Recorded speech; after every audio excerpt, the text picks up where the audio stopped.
চারদিকে মেঘে ঢাকা সবুজ পাহাড়, নীল আকাশ ভেদ করে উঁকি দিচ্ছে লাল সূর্য। কেওক্রাডং পর্বত থেকে ভোরের দৃশ্য দেখতে ভিড় করেছেন শত শত পর্যটক। বান্দরবনের রুমায় দেশের দ্বিতীয় বৃহৎ পর্বতশৃঙ্গ কেওক্রাডং পর্বত, সমুদ্রপৃষ্ঠ থেকে প্রায় ৩,২০০ ফুট উঁচুতে এর অবস্থান। নিরাপত্তার কারণে দীর্ঘদিন ভ্রমণ নিষেধাজ্ঞার পর সম্প্রতি পর্যটকদের জন্য উন্মুক্ত করা হয়েছে এ পর্যটন স্পটটি।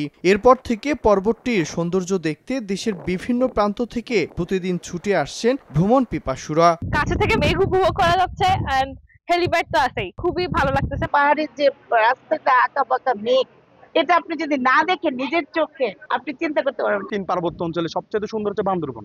আপনি বান্দরবন 3 বছর না 10 বছর ঘুরলেও আপনি শেষ করতে পারবেন না। পর্যটকদের ভ্রমণ নিরাপদ করতে সেনাবাহিনীর পাশাপাশি কাজ করছে ট্যুরিস্ট পুলিশ। পুলিশের পক্ষ থেকে আমাদের টহল ডিউটি আছে, পাশাপাশি আমাদের বিভিন্ন বিলবোর্ড আছে, বিভিন্ন সাইনবোর্ড আছে, এখানে আমাদের নাম্বার দেওয়া আছে।